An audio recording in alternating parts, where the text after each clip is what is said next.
خامی ہمارے اندر پائی جا رہی ہے، یا ایک خواتین کو تحفظ نہ دینے کی جو بات ہو رہی ہے اس کو کس طرح سے ہم دور کر سکتے ہیں. ایک پازیٹیو چیز ہم کوشش کریں گے ڈسکس کر سکیں کہ کہیں نیگیٹیوٹی ہے تو یقیناً پازیٹیوٹی بھی ہے. تو ان تمام چیزوں کو ہم ڈسکس کریں گے. مہمان ہمیں جوائن کر چکی ہیں جناب، آپ ہمارے ساتھ ہیں. ڈفرینٹ پروگرامس میں بھی آتی رہتی ہیں، آپ انہیں دیکھتے رہتے ہیں، دیگر ٹی وی چینلز پہ بھی آتی ہیں، اور بڑا اچھا انداز بیاں ہے ان کا، خود بھی ماشاءاللہ بہت اچھی خاتون ہے. آپ director woman protection authority Punjab ہیں جناب. سعدیہ فیروز ملک صاحب ہمارے ساتھ ہیں. السلام علیکم Sadia. Thank you for inviting me. It is always great being with you. Thank you so much. Thank you. Sadia, اگر میں قدیم زمانے کو ہم ساتھ ڈسکس کریں گے، لیکن اس وقت میں آپ کا جنرل سا پوائنٹ لینا چاہوں گی کہ میں موجودہ دور کی بات کروں جہاں ہم بات کرتے ہیں پڑھے لکھے لوگ، پڑھا لکھا معاشرہ، ٹیکنالوجی کا دور، ہر کوئی اویئر ہے. ایون ہم بڑوں کی کیا بات کریں، بچے بھی جانتے ہیں اس وقت معاشرے کو. تو اس معاشرے میں خواتین کی حفاظت، تحفظ کو آپ کیسے دیکھ رہی ہیں؟ کیا اس طرح سے اسے وہ تحفظ ہے، وہ حفاظت اس کی ہو رہی ہے، وہ حقوق اسے مل رہے ہیں، یا کہیں نہ کہیں کوئی کمی واقع ہو رہی ہے؟ Mavish, this is a topic which I feel like we should talk about it every day. Yes. کیونکہ ہمیں ایک تو لوگوں کو سینسٹائز کرنے کی ضرورت ہے اس پہ، اور دوسرا یہ چونکہ اٹ افیکٹس آر لائفس. یہ ہر گھر کی کہانی ہے اور ہر معاشرے کی کہانی ہے کہ وائلنس ہو رہا ہے، ڈسٹربنس ہے، اور یہ چیزیں بہت بیڈلی افیکٹ کر رہی ہیں. نہ صرف یہ it doesn't only affect on the women جس پہ وائلنس ہو رہا ہے، یہ آپ کی پوری سوسائٹی کو افیکٹ کر رہی ہوتی ہے، پوری فیملی کو، اس خاتون کے بچوں کو، اس کے سبلنگس کو. مطلب اس کا افیکٹ پہ پورے معاشرے پہ جاتا ہے. ایک آپ عورت کو آپ تشدد کا نشانہ نہیں بنا رہے بلکہ پورے معاشرے کو بنا رہے ہیں نا. وہ مطلب پورے معاشرے پہ پھیل جاتی ہے چیز. اور جب اس کو آپ چلے جاتے ہیں نا کہ بالکل ایک نارمل وے میں لیتے ہیں کہ جی کوئی بات ہی نہیں ہے، کیا ہو گیا کہ اگر ایک ہسبینڈ نے ہٹ کر دیا خاتون کو، یا جب کبھی ہمارے مائنڈ میں وائلنس آتا ہے تو ہم ہمیشہ یہ سوچ رہے تھے کہ violence is in between the Kapil, کہ مرد عورت کو مارا ہے، یا اس پہ فزیکل یا مینٹل وائلنس ہے، یا کچھ سائیکولوجیکل لائک اس کو ٹارچر کر رہا ہے، تو ہم اس کو لے جاتے ہیں وائلنس پہ. لیکن وائلنس تو سوسائٹی میں کسی بھی طرف سے ہو رہا ہوتا ہے. وہ ان لاز کی طرف سے ہو رہا ہوتا ہے. وہ ہو سکتا ہے جیسے ابھی آپ کو پراپرٹی میں حصہ نہیں مل رہا تو وہ آپ کی اپنی فیملی کی طرف سے بھی ایک وائلنس ہے، ہریسمنٹ ہے کہ جی ہم آپ کو نہیں دیں گے اور آپ کیا کر سکتے ہیں، جیسے ہماری سوسائٹی کا ایک مائنڈ سیٹ ہے.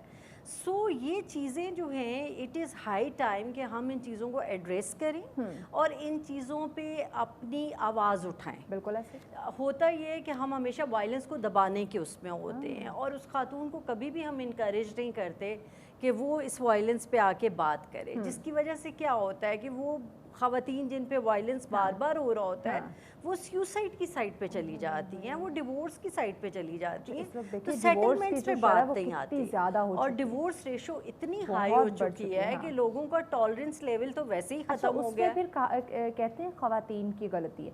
ہم عورتوں کی بات کریں، ایک عورت کی بات کریں، وہ آخری حد تک کوشش کرتی ہے، کمپرومائز کرتی ہے، برداشت کرتی ہے کہ اس کی فیملی، اس کا گھر جو ہے وہ کسی نہ کسی طریقے سے محفوظ ہو جائے، سیف سیکیور رہے، اور یہ زندگی اسی طرح اس کی خوبصورت گزرے. لیکن جب یہ ہم ڈیورس کی بات کرتے ہیں، یہ ایک آخری سٹیج ہے، اس میں بھی ہم جو الزام دے رہے ہوتے ہیں وہ ایک عورت کو دے رہے ہوتے ہیں.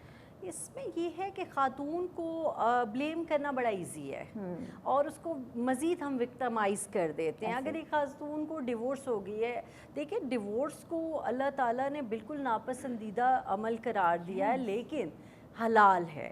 یعنی ڈیورس اسی لیے رکھی گئی ہے کہ اگر آپ ساتھ نہیں چل سکتے، ایون اسلام میں تو اس چیز کو بھی الاؤ کیا گیا کہ اگر آپ کو اپنے ہسبینڈ کی شکل نہیں پسند، even then you can go for divorce. لیکن ہم سوسائٹی ایز اے سوسائٹی ہم لوگوں میں یہ چیز جو ہے وہ اسلام کو بھی ہم نے اپنے حساب سے ڈیفائن کر لیا ہے کہ جہاں وہ ہمیں سوٹ کر رہے ہیں وہاں پہ ہم اسلام کو لے آتے ہیں. لیکن یہ نہیں دیکھتے کہ اسلام نے کن چیزوں سے منع کیا ہے، کن چیزوں کو کرنے کا حکم دیا ہے. بالکل میوش. اور ہوتا یہ ہے کہ جو آپ کا اس طرح کا ریلیشن شپ ہوتا ہے نا جس میں بہت بالکل انڈرسٹینڈنگ لیول نہیں ہے، یا جس میں بہت زیادہ وائلنٹ ہے ایک ممبر، آپ ایک لمٹ تک کی کمپرومائز کر سکتے ہیں نا. اس کے بعد اگر آپ کمپرومائز کریں تو آپ کے بچے آپ کو اس اسٹیٹ میں دیکھ رہے ہوتے ہیں کہ جی پیرنٹس لڑ رہے ہیں، ابیوز کر رہے ہیں، تو وہ گھر کا ماحول کتنا خراب ہوتا ہے. نہ صرف وہ بچوں کی تربیت, پھر وہ بچے باہر اسکول جا رہے ہیں, پرسنالٹیز دیکھیں نا, وہ بچے کیا سیکھ رہے ہیں اپنے گھر سے, وہیں سے بچے اگریسو ہوں گے, اگریسونیس آ جاتی ہے بچوں میں. بچے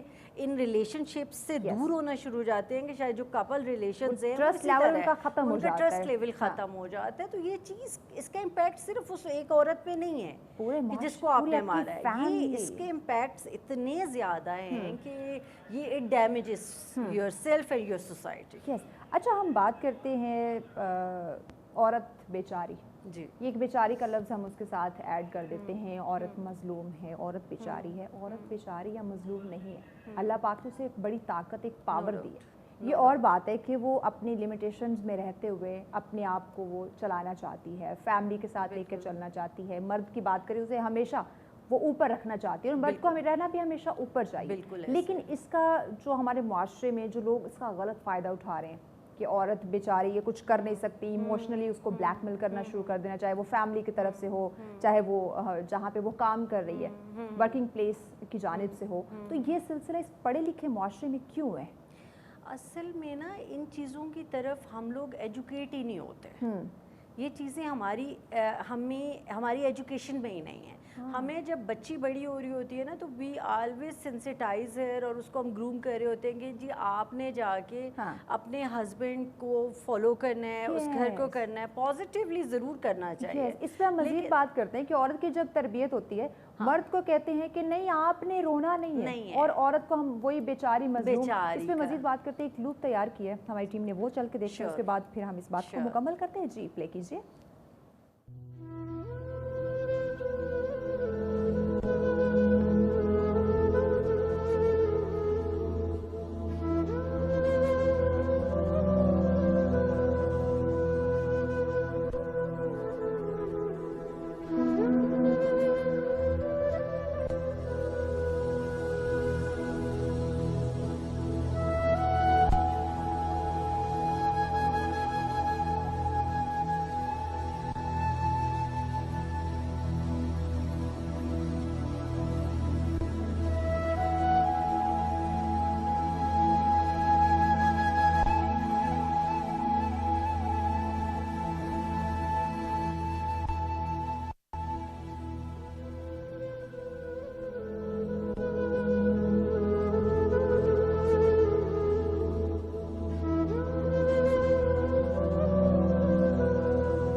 جی ویلکم بیک ناظرین. لوپ آپ نے دیکھا جس پہ یقیناً ہم یہاں سے بات کر رہے ہیں اور معاشرے میں عورت کے تحفظ کی, حفاظت کی بات, اس کی تربیت, اس کے گھر سے یہ چیزیں جو ہے وہ شروع ہو جاتی ہے. تو اس وقت ہمارے گھر میں کیا ہو رہا ہے, ہمارے کس طرح سے بچوں کی تربیت کی جا رہی ہے, مرد کو کس طرح سے اس کی تربیت کی جا رہی ہے, اس کی گرومنگ کی جا رہی ہے, خواتین کی کس طرح سے کی جا رہی ہے. معاشرے میں پڑھا لکھا طبقہ ہونے کے باوجود, ایجوکیشن ہونے کے باوجود بھی یہ چیزیں کیوں پائی جا رہی ہیں, اس پہ مزید انشاءاللہ ان ڈیٹیل بات کریں گے, لیکن اس بریک کے بعد ہمارے ساتھ رہیے گا.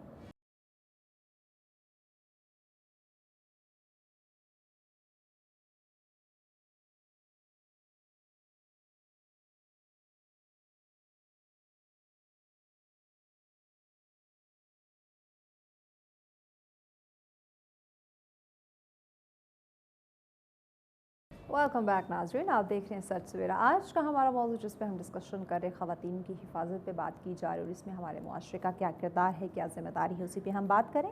سادہ سے میں جاننا چاہوں گی کہ جہاں ہم معاشرے کی بات کرتے ہیں, معاشرے کی تو ذمہ داریاں آتی ہی آتی ہیں, وہیں معاشرے میں کون ہیں, ہم ہی لوگ ہیں, جو ان کی فیملی ہو سکتے ہیں, ان کے فرینڈز, ان کے کولیگس ہو سکتے ہیں.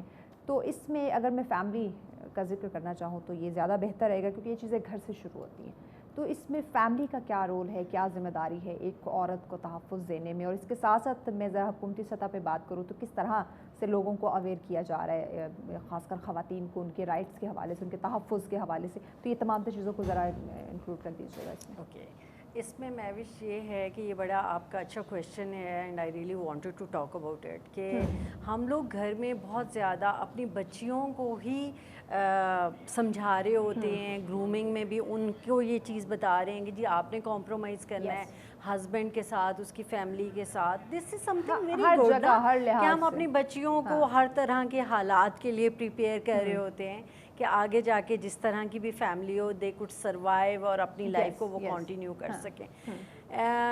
وہاں پہ ہم اپنے بیٹوں کو نہیں بتا رہے ہوتے کہ انہوں نے بھی ایک عورت کے ساتھ اپنی زندگی گزارنی ہوتی ہے، اور جب آپ اپنی فیملی میں ہوتے ہیں تو you are very good to your sister, to your mother. اب وہی مرد جو گھر میں اپنی ماں اور بہن کے ساتھ بہت اچھا ہوگا، بڑا رسپیکٹفل ہوگا، پیغام ایڈ کر دیجیے، ہم نے بریک کی جانب بڑھنا ہے، پیغام ایڈ کر دیجیے. اوکے، اس میں میرا یہی ہے کہ اپنے بیٹوں کو بھی ایجوکیٹ کریں. بینگ اے مدر اگر آپ چاہتی ہیں سوسائٹی میں کوئی اپنا رول پلے کرنا تو پلیز اپنے بیٹوں کو بھی سینسٹائز کریں. اور آج میں یہاں پہ بیٹھی ہوئی ہوں نا تو اس میں میرے والد، بھائی اور میرے ہسبینڈ کی بہت کنٹریبیوشن ہے. ٹھیک ہے، تو اگر آپ کے گھر کے مرد آپ کے لیے سپورٹیو ہیں تو you can do any wonder, آپ کچھ بھی کر سکتے ہیں. بہت خوبصورت. تھینک یو سو مچ سعدیہ فیروز ملک صاحبہ، تھینک یو ویری مچ. بہت وسیع ٹاپک، اس میں بہت کھل کے ہم بات کر سکتے ہیں. Do invite me again. وہ کہتے ہیں کہ اتنا بھی ناظرین تک پہنچا دینا پیغام ایک بہت بڑی بات ہے کہ انہیں پتہ چل جائے کہ اس وقت خواتین کے ساتھ کیا ہو رہا ہے اور کس طرح سے ان کو تحفظ دیا جا سکتا ہے، ان کی حفاظت جو ہے وہ کی جا سکتی ہے. بریک کی جانب بڑھنا ہے. بریک کے بعد اور مہمان ہمیں جوائن کریں گے اور موضوع ہوگا جس پہ ہم ڈسکشن کریں گے. سو ہمارے ساتھ رہیے گا. ملتے ہیں اس بریک کے بعد.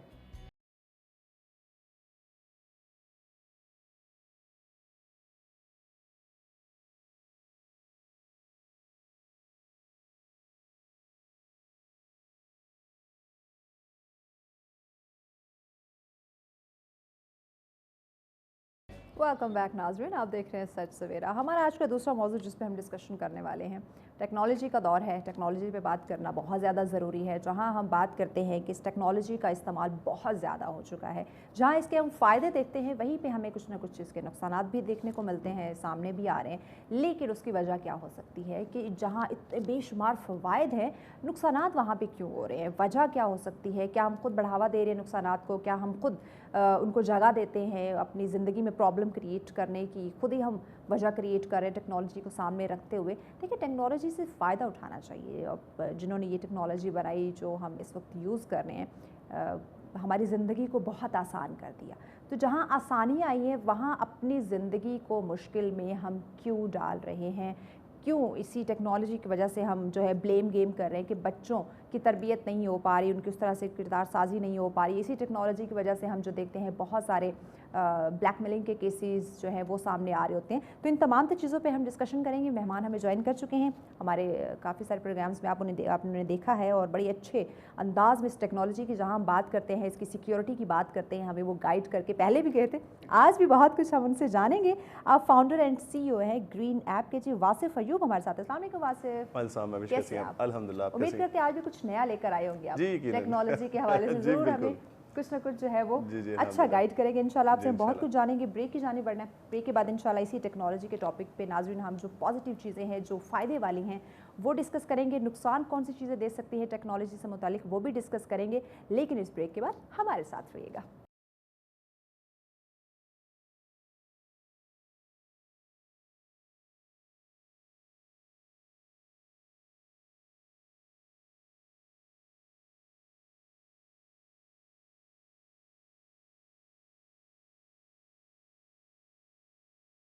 ویلکم بیک ناظرین، آپ دیکھ رہے ہیں سچ سویرا. آج کا ہمارا دوسرا ٹاپک جس پہ ڈسکشن ہم کرنے جا رہے ہیں، ٹیکنالوجی کی بات کرنے جا رہے ہیں. اور عصر حاضر کی تو بڑی اہم ضرورت ہے کہ ٹیکنالوجی پہ بات کی جائے اور اس کے بارے میں جانا جائے. اس کے فوائد کیا ہیں، نقصانات کیا ہیں، یہ کتنا ہمارے لیے ضروری ہے اور کون سی چیزیں ہمارے لیے غیر ضروری ہے، اسی پہ بات کریں گے. واصف صاحب ہمارے ساتھ موجود ہیں.